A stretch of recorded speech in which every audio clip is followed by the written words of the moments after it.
Hello, this is I Go Travel with Don Barnett. A little cool in the morning here, so I've still wearing my toque. But we're heading across the California border, and I'll tell you some stories about the legendary woodsman, Paul Bunyan. And we'll head on south, as far south as the Russians went. There was a Russian settlement in California at one time, way back in the early days. And we're going to keep going in this video. We'll get to the outskirts of San Diego.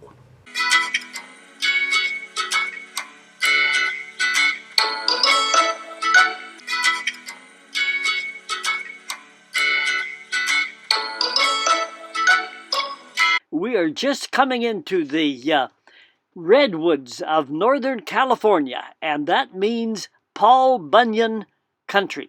I heard that the stories about Paul Bunyan were originated in the Canadian northern forests of the province of Quebec, and they spread south into the Great Lakes area, all the way from Maine to Minnesota.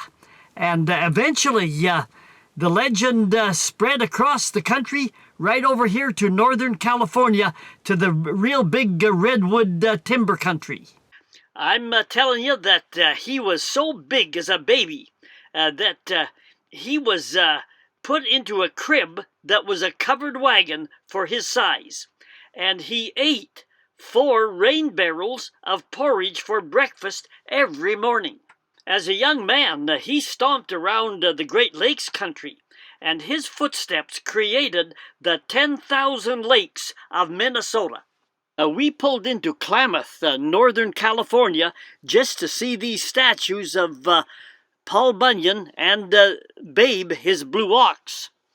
Paul Bunyan is 15 meters tall. Babe is blue because he never lost his blue color, nearly frozen to death when Paul Bunyan found him. Compare the size of the people standing on the ground to the size of those statues, and that gives you an idea just how big these statues are. And you can tell the weather just by looking at Paul Bunyan's boots. If they are wet, then the prediction is that there is rain in the forecast. If they are dry and warm, then the prediction is that there is sunny weather to be expected. Are the stories about Paul Bunyan, the legendary woodsman, true or not? Well, I don't know, but I can tell you this much. I can tell you a few stories. And I'll tell you that I have never let a few facts get in the way of a good story. One day, Paul Bunyan hooked a babe to a plow and plowed out the Mississippi River all the way to New Orleans. The dirt they piled up on the east side of the trench created the Appalachian Mountains here. And the dirt that was plowed up and thrown on the west side created the Rocky Mountains. When he walked out here from the east, he drug his huge axe behind him on the ground and dug out the Grand Canyon. As we drive into these redwoods in Northern California, I can tell you that Paul Bunyan and his blue ox Babe, they were a mighty pair indeed. This state park is right in the heart of Northern California redwood country. The Avenue of the Giants is about a 50-kilometer 2-lane highway here that winds its way right through the big redwood trees. And you can see the size of them, the trunks of them along the highway here.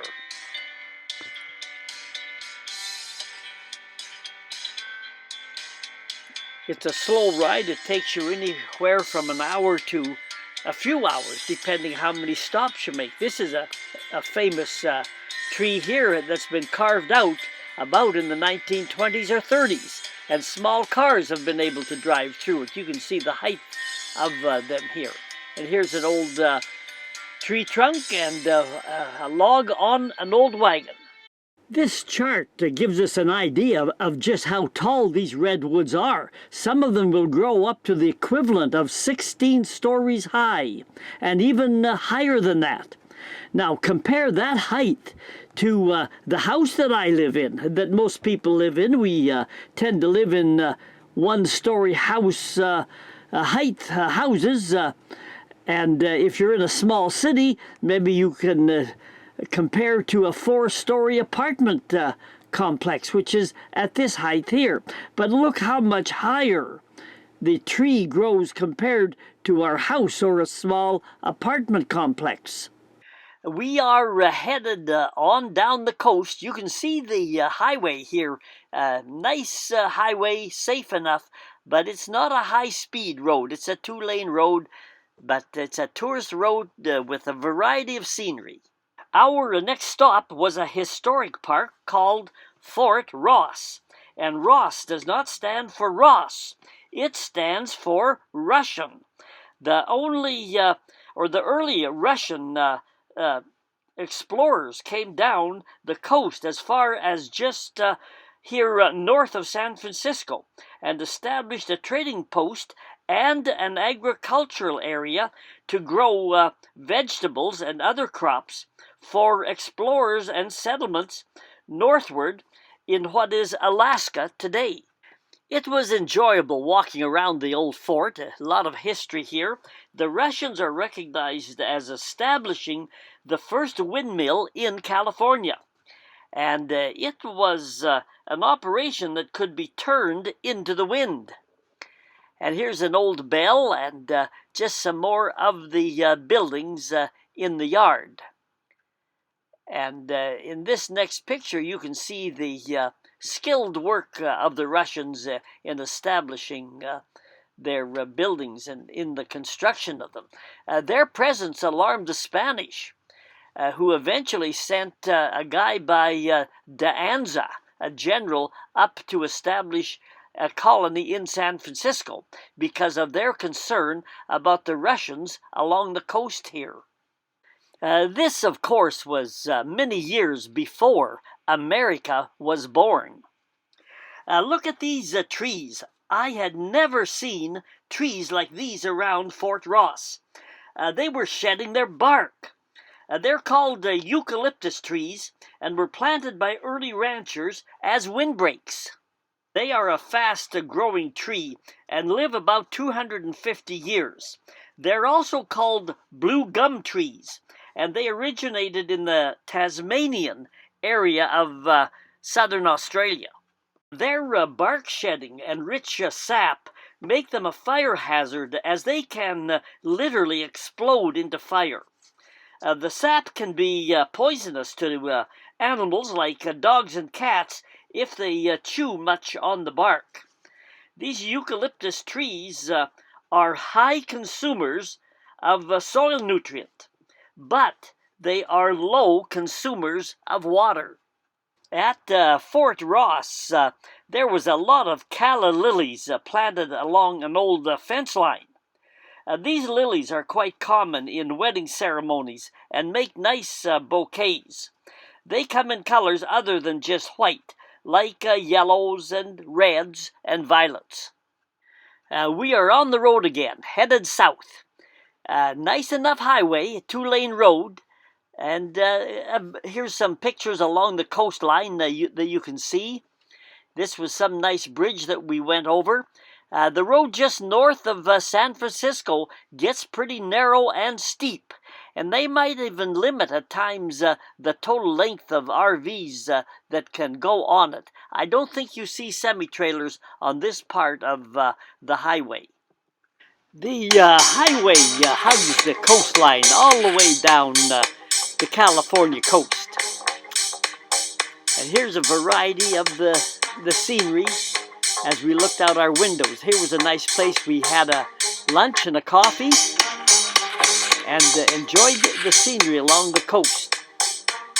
There was quite a few rural scenes like these and a small dairy barn, and before we knew it, there it was, the Golden Gate Bridge of San Francisco. Except it's not golden, it's red, and it is the most photographed bridge in the world. There's always quite a bit of traffic on the bridge. You just look down in the distance there on the highway across the bridge. They were building some structures on the side here to prevent people from jumping off the bridge and committing suicide. I found it a little nerve-wracking going over the bridge, but we made it without any problem. The bridge length itself is a little over 1.5 kilometers in length.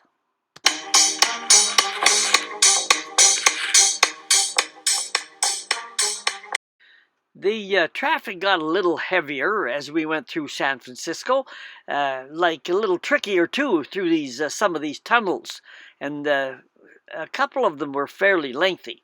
However, the traffic moved along just fine.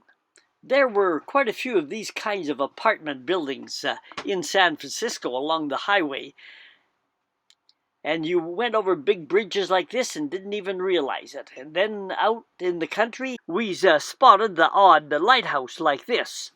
But a lot of the land and the sea coast was quite flat. I love this sign here. In case of a tsunami, best thing to do, just run like hell. And I would say run uphill.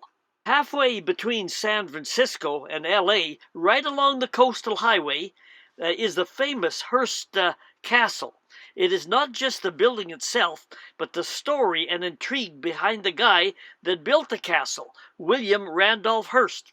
We almost drove by it, but we took the tour, and it was so interesting and involved that I had to make a separate video on it. And that video, you can see it. It's in this series along the coast.